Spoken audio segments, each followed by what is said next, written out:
okay? Which good players will. I mean, the minute you put in that butterfly hook, they should pretty much trust that you're looking to sweep them to your right.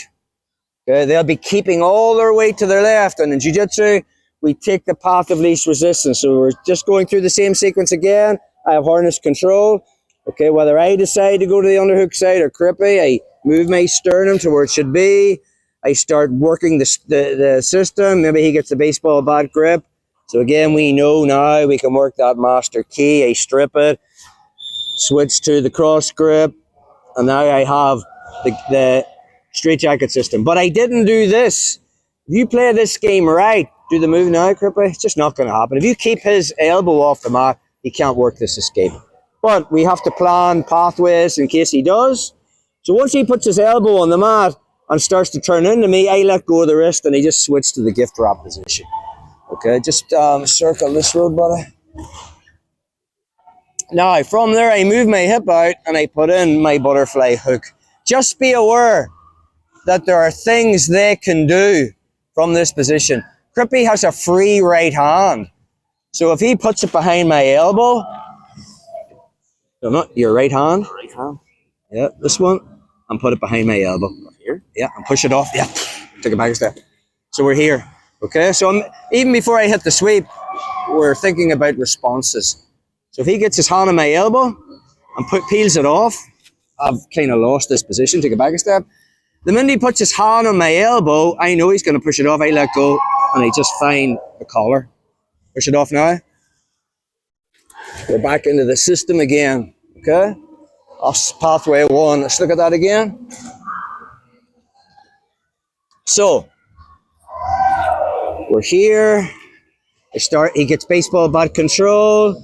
I work the master key, straitjacket system, elbows on the mat. He works his escape. I switch to the gift wrap. Okay? The minute so even if I get the butterfly hook in, right? But if I feel his hand pushing on my elbow, I just let go and find the collar. Right? Start pulling that up. That's a massive lever to his body. And now from there, I'll use that on the kick to put him over. Again, from there, just scoot this way about. We're back into our knee pillow. Foot comes over. And now from there, I'll be finding the other collar. And we're into the choke. Okay, that's pathway one. Let's look at sweeping him in the other direction. Okay, so we're here. Okay, same stuff. He gets baseball bat control. We work the master key.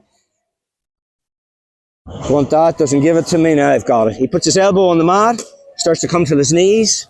We end up here. I move my hips back, and there's my hook, and I've got the gift wrap position. Okay, I'm looking to sweep him. Let's just say I push him this way and he doesn't react. Okay, very, very hard now for me to sweep him this road. All his weight's going this way. So again, from there, I'm going to use this hook to move my hip out, and I'm going to bring my foot to the outside. This leg is coming over, right? Now, when I hit the pendulum sweep, Crippy's two bases on this side. His right knee, which I'm going to chop, on his hand, right? Now it's out here, right? If he keeps it out there, I'm just going back to the choke, right? He does not want to keep it out there, okay? Once I'm in this position here, he knows I want the collar. His hand will be in defending. If it's not, I'm choking him. That's the whole premise of the position. If his hands aren't defending the choke, okay, I'm choking him out. So from here now, there's no way I can sweep him back that road. His weight is going that way, okay? So from there, my leg chops over like a pendulum sweep. And I use that to come up on top. Once I get to there, I just knee pillow again.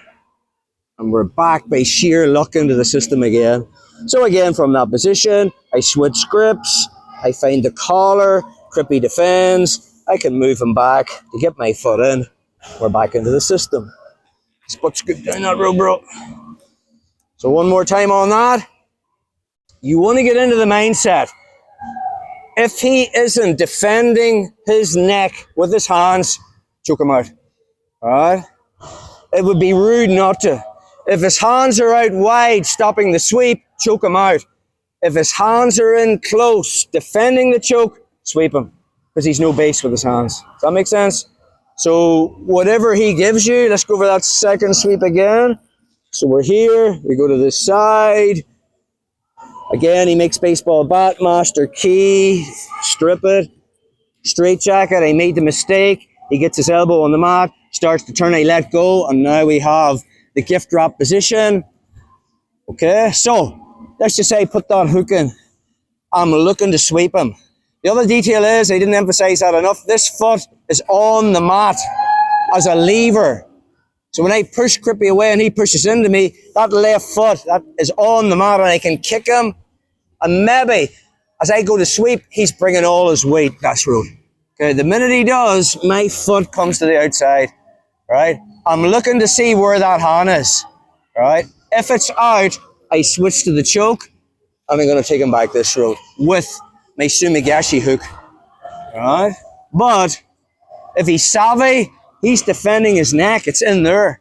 So watch, this foot chops the knee. This one comes over as in a pendulum sweep. And I put my head on the mat. Swim my knee up. Okay, and now we're just into the system again. Just your basic knee pillow. I roll from my right hip to my left hip. We're back in. I switch grips. I start to attack the neck. Crippy makes the defense. And then I take him away to create the space to get my heel in. Kick in. And there's your modified bow and arrow. So, let's drill that, guys, yeah?